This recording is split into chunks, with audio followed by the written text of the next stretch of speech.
MD cat physics नाम सुनकर ही आपको लग रहा होगा कि ये बहुत मुश्किल सब्जेक्ट है, इसमें सारे एमसीक्यूज में न्यूमेरिकल्स आएंगे, सारी कैलकुलेशंस आएंगी। लेकिन मैं प्रूफ के साथ आपको बता सकता हूँ कि आप गलत हो, ऐसा बिल्कुल नहीं है। अगर आप लास्ट 2 ईयर्स एमडी कैट के पेपर उठा के देखो, आप उनका फिजिक्स का पोर्शन एनालाइज करो, तो आप देखोगे कि मैक्सिमम 5 एमसीक्यूज, या अगर आप गुंजाइश निकाल के भी लगा लो तो मैक्सिमम 10 एमसीक्यूज ऐसे हैं जिनमें कैलकुलेशन इन्वॉल्व हैं जो न्यूमेरिकल बेस्ड है। बाकी 30 एमसीक्यूज यानी बाकी 70% तो आपका पेपर जो है वो आपकी सिंपल बुक लाइन्स है, आपके बेसिक कॉन्सेप्ट्स है, आपकी थ्योरी में से पेपर आया हुआ है। ठीक है, तो यही पहली मिस्टेक है जो स्टूडेंट्स करते हैं, जो अभी आप भी करने जा रहे थे कि आपको लग रहा था कि ये यहाँ पे सिर्फ न्यूमेरिकल्स आएंगे, आपने न्यूमेरिकल्स पे फोकस करना है। ऐसा नहीं है। आपने क्या करना है, आपने 50% अपना टाइम देना है अपनी थ्योरी को और बाकी 50% अपना टाइम देना है अपने न्यूमेरिकल्स को। तो इस 50-50 रूल का मतलब क्या है? इसका मतलब ये है कि आपने अपना 50% टाइम अपनी बुक में इन्वेस्ट करना है। बुक में क्या क्या करना है आपने? सबसे पहले तो अपने बुक की रीडिंग करनी है, ताकि अगर बुक की कोई लाइन एमसीक्यूज के तौर पे है वो तो आपकी गलत ना हो। उसके बाद आपने क्या करना है, उसके बाद आपने बुक के टेबल्स पढ़ने हैं। बुक के टेबल्स में से भी अक्सर औकात एमसीक्यूज आ जाते हैं। उसके बाद क्या करना है, उसके बाद आपने बुक के फॉर्मूलाज देखने हैं और उनकी डेरिवेटिव फॉर्म्स भी करनी है। अब मसला यहाँ पे यह है कि बुक में डेरिवेटिव फॉर्म गिवन नहीं होती है, तो उसके लिए आपने क्या करना है, उसके लिए हम इस वीडियो के एंड में डिटेल में डिस्कस करेंगे। ठीक है, तो ये तो आपका हो गया 50% जो आपने बुक में इन्वेस्ट करना है। इसके बाद क्या करना है, जो आपने जिस दिन आपने बुक में से जो पढ़ा होगा उसी दिन आपने उसके प्रैक्टिस एमसीक्यू सॉल्व करने हैं और उसकी प्रैक्टिस करनी है, उसके न्यूमेरिकल सॉल्व करने हैं।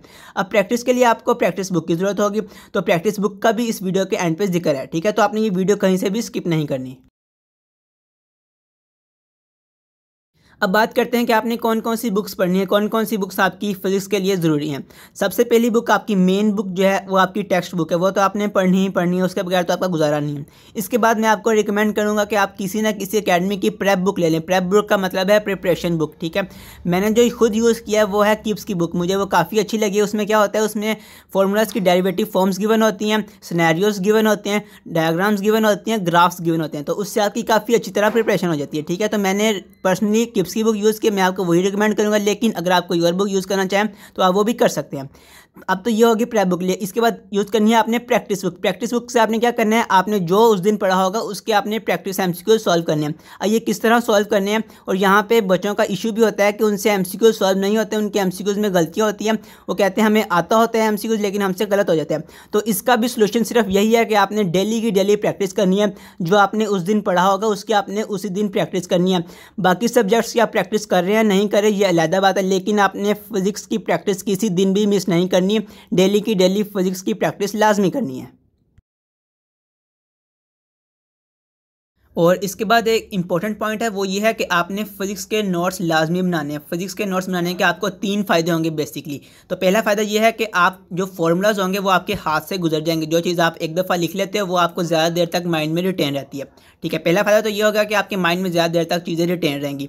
दूसरा फ़ायदा क्या है, दूसरा फ़ायदा ये है कि जब आपने रिवीजन करनी होगी या जब आपने दोबारा पढ़ना होगा तो अब आपको दोबारा से अपनी टेक्स्ट बुक और अपनी प्रेप बुक उठाने की ज़रूरत नहीं पड़ेगी। अगर आपने अच्छी तरह नोट्स बनाए हुए हैं तो सिर्फ अगर आप अपने नोट्स से ही रिवाइज कर लेते हैं तो वो भी मोर देन इनफ है। ठीक है, मैंने इस तरह किया था, मैंने सिर्फ अपने नोट्स जब बना लिए थे सिर्फ और सिर्फ नोट्स से रिवीजन किए हैं। उसके बाद मैंने बुक को नहीं उठा के देखा, क्योंकि मैंने बुक के सब पॉइंट्स अपने नोट्स में लिख लिए थे। ठीक है, ये हो गया इसका दूसरा फ़ायदा। इसका तीसरा फ़ायदा ये है कि जब आप टेस्ट देते हैं और वहाँ पे आपकी मिस्टेक्स होती हैं तो वो मिस्टेक्स आप अपने नोट्स पे आके लिख सकते हैं। इसका फ़ायदा ये होता है जब आप रिवीजन कर रहे होते हैं वो आपकी मिस्टेक्स आपकी नज़र से गुजरती हैं और वो आपकी मिस्टेक दोबारा रिपीट नहीं होती।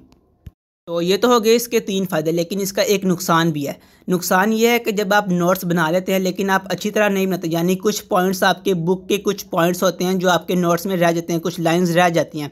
उसके बाद सिर्फ आप नोट्स से ही रिवीजन करते हैं तो वो आपकी बुक की जो लाइंस है वो आपके माइंड से बिल्कुल ही स्किप हो जाएंगी। ठीक है, तो आपने यहाँ पे नोट्स बनाते वक्त विजिलेंट रहना है कि आपके कौन सा पॉइंट कहाँ पे लिखा हुआ है, क्या आप बुक के सारे पॉइंट्स नोट्स पे लिख रहे हैं या नहीं लिख रहे हैं। अगर तो लिख रहे हैं सारे पॉइंट्स नोट्स पे तब तो ठीक है, लेकिन अगर आपके बुक के कुछ पॉइंट्स मिस हो रहे हैं तो फिर आपने बुक भी साथ साथ पढ़नी है। यहाँ पे मैं आपको एक सजेशन देना चाहूँगा, वो ये है कि आपने एमबीबीएस में एडमिशन के लिए टेस्ट देना है। आपने कोई बीएससी एमएससी फिजिक्स नहीं करनी या आपने इंजीनियरिंग नहीं करनी। ठीक है, तो आपको हाई लेवल चीज़ें पढ़ने की, हाई लेवल एमसीक्यू सॉल्व करने की ज़रूरत नहीं है। हाँ, आप जो चीज़ आपकी बुक में लिखी हुई है आप उसके बारे में रिसर्च कर सकते हैं, लेकिन कोई ऐसा कॉन्सेप्ट जो आपकी बुक में ही मौजूद नहीं है आप उसके बारे में डीप पढ़ी जा रहे हो तो आपको इसका कोई फ़ायदा नहीं होने वाला। ठीक है, जो आपकी कॉन्सेप्ट बुक में मौजूद है उसी में से पेपर आना है। कोई ऐसा कॉन्सेप्ट पेपर में नहीं आएगा का जो आपकी बुक में मौजूद नहीं है। तो फजूल कॉन्सेप्ट पे, फजूल चीज़ों पे टाइम वेस्ट नहीं करना, उससे अच्छा आप उतनी देर कोई और सब्जेक्ट पढ़ लो, ठीक है। तो जो बुक में है उसी पे फोकस करना है, उसी के इर्द गिर्द रहना है, उससे यहाँ वहाँ डेविएट नहीं होना। अगर आप अभी तक ये वीडियो देख रहे हैं तो यहाँ मैं आपको एक गिफ्ट देना चाहूँगा। गिफ्ट ये है कि मैंने अपने लेक्चर नोट्स, फिजिक्स के नोट्स एक वेबसाइट पे अपलोड किए हुए हैं और उस वेबसाइट का लिंक मैं आपके साथ शेयर कर रहा हूँ, ठीक है। तो अब आपने वो नोट्स यूज़ कैसे करने हैं, आपने इस तरह यूज़ करने हैं कि पहले आपने कोई भी एक चैप्टर प्रिपेयर करना है फिजिक्स का, उसके बाद आपने मेरे लेक्चर नोट्स ओपन करने हैं। वहाँ पर आपको बहुत से पॉइंट्स एक्स्ट्रा मिलेंगे, अगर ज़्यादा नहीं तो कम से कम 5 या 10 पॉइंट्स ऐसे ज़रूर मिलेंगे जो आपको पहले से नहीं पता होंगे और वो आपके लिए ज़रूरी होंगे, ठीक है। तो आपने वो पॉइंट्स वहाँ से उठाने हैं, जहाँ पर भी आप अपने नोट्स बना रहे हैं, रजिस्टर पे बना रहे हैं या बुक पे लिख रहे हैं, वहाँ पे आपने वो पॉइंट्स नोट कर लेने हैं, ठीक है। इसका फ़ायदा आपको बहुत होगा क्योंकि ये मेरी 2 साल की मेहनत का नतीजा है। मैंने 2 साल में फिजिक्स के रिलेटेड जो भी MD से रिलेटेड पढ़ा हुआ है वो मैंने सब कुछ उन नोट्स में लिखा हुआ है। लेकिन वहाँ क्लिक करने से पहले वीडियो को लाइक ज़रूर कर दे और चैनल को सब्सक्राइब कर दे। Wish you best of luck. अल्लाह हाफिज़।